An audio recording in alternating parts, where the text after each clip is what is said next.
আমাদের দেশে আসলে কি জানেন, ব্যক্তিগত পর্যায়ে 48 ঘন্টার বেশি আবেগ থাকে না। ওকে। একটা মানুষ ধরেন মারা গেল, কান্নাকাটি করলো, প্রেম হলো, বিয়ে হলো, 48 ঘন্টার পরে সেটা আর থাকে না। ইভেন মানুষের রাগ, পুরুষের রাগ থাকে আসলে 4-5 ঘন্টা, আর মেয়েদের রাগ হাইয়েস্ট 24 ঘন্টার বেশি মেয়েদের রাগ থাকে না। এরপরে হেসে দেয়, পিক করে হেসে দেয়। অনেক বড় ঝগড়া করেছে, আপনার মনে করবে যে কেয়ামত হয়ে যাবে, কিন্তু সে হাসার জন্য আপনার স্ত্রী, আপনার বোন রেডি হয়ে আছে, ইভেন আপনার মা রেডি হয়ে আছে। এইগুলো বাঙালির একটা কালচার। আসলে নির্বাচনটা একটা রূপক অর্থে রকমারি, বর্ণাঢ্য রকমারি। এটা যে কখন কিভাবে কোন সালে কাজ করে এটা বলা যায় না। মানে এটা সফলতা নির্ভর করে পরিবেশ পরিস্থিতির উপর। কখনো কখনো আনএক্সপেক্টেডলি একটা ইতিহাস তৈরি হয়ে যায়। যেমন 1991 সনে অসাধারণ একটা নির্বাচন হয়ে গেল। তো অসাধারণ একটা নির্বাচন হওয়ার মতো কোনো পরিবেশ পরিস্থিতি 91 সালে ছিল না। ওকে। যেমন ধরুন আজকের বিএনপির যে ধরনের একটা কনফিডেন্স 91 সালে আওয়ামী লীগের সেই কনফিডেন্সটা ছিল, এবং শেখ হাসিনাকে কেন্দ্র করে তিনি প্রধানমন্ত্রী হয়ে গেছেন, ফুলের মালা সব রেডি ঠেডি করা, ওইভাবে তিনি প্রোটোকল পাচ্ছিলেন। অন্যদিকে বিএনপির যে অবস্থা তখন এতটা ভঙ্গুর, তাদের কমিটিগুলো ঠিকমতো কাজ করছিল না। এমনকি 300 আসনের সংসদ সদস্য দেওয়ার মতো, মন্ত্রী বানানোর মতো, কাকে মন্ত্রী বানাবে এই অবস্থাও ছিল না।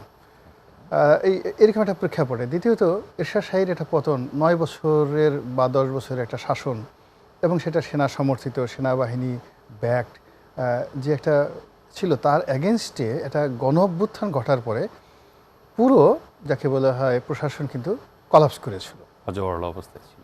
সেই কলাপস করার পরে কিন্তু অসাধারণ একটা নির্বাচন হয়ে গেল, এবং 91 সালের নির্বাচন সম্পর্কে আমাদের দেশে যাবৎ যতগুলো ভালো নির্বাচন হয়েছে তার মধ্যে প্রধানতম ভালো নির্বাচন হলো 91 সালের, এবং আওয়ামী লীগও কিন্তু বলতে পারেনি সূক্ষ্ম কারচুপি হয়েছে, একটা নির্বাচন হয়ে গেল।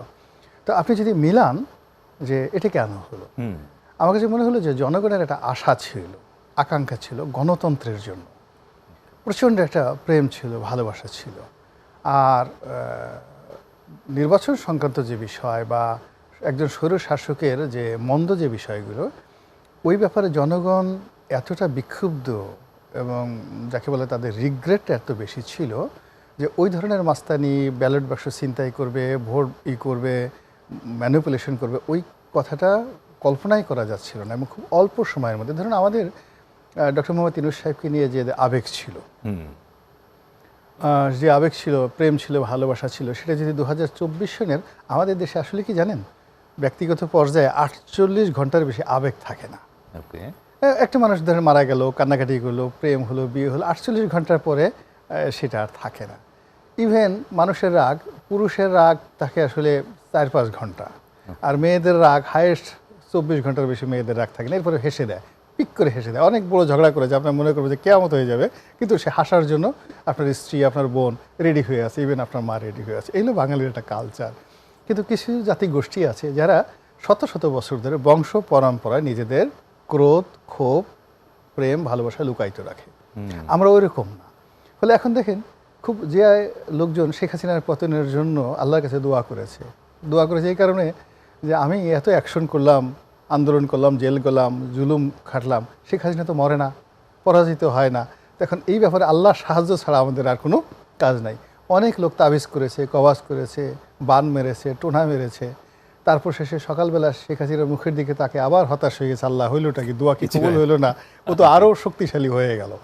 তো এই হলো বাঙালির। এখন সেই মানুষ যে শেখ হাসিনার মৃত্যু কামনা করতো, যে ক্যান্সারের কত নম্বর স্টেজে আছে, সে যে মরবে, সাপের কামড়ে মরবে না বজ্রপাত মরবে, গোকরা সাপ কি গণভবন দেখে না, সে কি ওখানে একটু ঢুকতে পারে না, এই জন্য সাপের উপর অনেক মানুষ রাগ করছে। তো সেই মানুষগুলো এখন বলছে যে শেখ হাসিনাই ভালো ছিল। প্রথম বলছে যে লাউ সেই কদু, তারপর বলছে আগেই ভালো ছিলাম, এখন সরাসরি বলতেছে শেখ হাসিনা ভালো ছিল। এটা আমাদের একটা কালচার, বাঙালির একটা কালচার।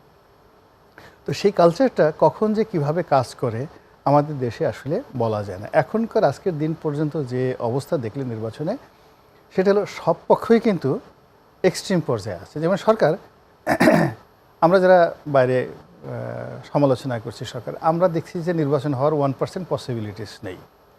আর সরকারের যে চেয়ারে বসে আছে তাদের আচরণ, কথাবার্তা দেখে মনে হয় যে নির্বাচন না হওয়ার 1 লক্ষ ভাগের 1 ভাগও কোনো ডিফিকাল্টিস তারা দেখছে না। সরকার কি বায়াস? বায়াস না, মানে ওই পরিবেশটার মধ্যে এমন একটা আবহাওয়া তার তৈরি হয়ে গেছে, সে ওখানে যে ঘরের মধ্যে আছে, যে মিউজিক শুনছে, সে ওখানে পণ্ডিত রবিশঙ্করের সেতার শুনছে, ওখানে এলটন জনের গান শুনছে, ওখানে সেই আকবর আলী খানের শারদ শুনছে। তার কাছে মনে হচ্ছে যে নির্বাচনটি হওয়ার জন্য এবং সারা বিশ্বকে চমকিত দেখার জন্য ডক্টর মোহাম্মদ ইউনূস খান স্বপ্ন দেখছেন যে এমন একটা নির্বাচন হবে, স্বয়ং ডোনাল্ড ট্রাম্প চিন্তা করবে এটা হলো কী করে। কেয়ার স্টামার যিনি আছেন এখন ব্রিটেনের প্রাইম মিনিস্টার, সে আফসোস করবে যে এত একটা মহামানব আমার সাথে দেখা করার জন্য ইংল্যান্ডে আসছিল, আমি এই লোকের সাথে দেখা করতে পারলাম না, আসো আমার কপালে দুটো থাপ্পড় মেরে যাও আমার কপালে। যে এই বাংলাদেশে এরকম একটা সুন্দর নির্বাচন, একজন নোবেল লরিয়েট কত সুন্দর একটা পাজামা পরে থাকে, পাঞ্জাবি পরে থাকে, একটা কেটস পরে থাকে, দেখে মনে হয় কিছুই বোঝে না। এই যে এইরকম একটা প্রতিকূল অবস্থার মধ্যে সারা বাংলাদেশের মানুষ বলছে নির্বাচন হবে না, সে নির্বাচন করলো এবং সুন্দর একটা নির্বাচন হলো। তো এরকম স্বপ্নে সরকারের যারা লোকজন আছে একেবারে বিভোর। ইন এনিওয়ে আপনি কি ফিল করেন যে এবার প্রশাসন এবং অন্যান্য যে নিরাপত্তা বাহিনী আছে তারা নিরপেক্ষ আচরণ করবে? না, নিরপেক্ষ আচরণ মানে পক্ষভুক্ত আচরণ করার মতো শক্তি তাদের নেই। ওকে, নিরপেক্ষ আচরণ করার মতো অবস্থাও তাদের নেই। তারা চমৎকার দর্শক, এই বছর এই প্রথম ইতিহাসে তারা চমৎকার দর্শক থাকবেন, যেখানে খুব শান্তিপূর্ণ একটি অবস্থা রয়েছে, তারা সেখানে লেফট রাইট করবেন, চা বিস্কিট খাবেন, সবাইকে সাজেশন দেবেন এবং নীতি নৈতিকতার কথা শুনেবেন, সুযোগ পেলে ইংরেজিতেও কথা বলবেন। আর যদি একটু দেখে যে গণেশ উল্টে গেছে, একটু মারামারি হয়েছে, সঙ্গে সঙ্গে কোথায় যে নিরাপদ দূরত্ব চলে যাবেন, আপনি টেলিফোন করে তাদের কাউকে পাবেন না, এগুলো অবস্থা হয়ে গেছে। এর কারণে গত 17 কেন মাসে এরকম অবস্থা কেন হচ্ছে? যেখানে সেনাপ্রধানকে বাপ মাতালে গালাগালি করছে, যেখানে ক্যান্টনমেন্ট উড়িয়ে দিতে চাচ্ছে, যেখানে ওসি সাহেব হত্যা মামলার আসামি হয়ে আজকে 17 মর্যাদা পালিয়ে বেড়াচ্ছে, ঘন্টায় ঘন্টায় মোবাইল ফোন চেঞ্জ করছে, যেখানে 3-4 জন আইজি তারা এখন জেলখানার মধ্যে আছে, মেজর জেনারেল থেকে শুরু করে বড় বড় আর্মিদের যে সময় বড় বড় লোকজনের ভয়ে মানুষ কাপড় চোপড় নষ্ট করে ফেলতো, এখন তাদেরকে হাত করা পুড়িয়ে জেলখানায় রাখা হচ্ছে। আপনাকে আরও মানে মেজর কিছু করে আপনাকে মেসেজ দিতে হবে? অসাধারণ, না ধন্যবাদ।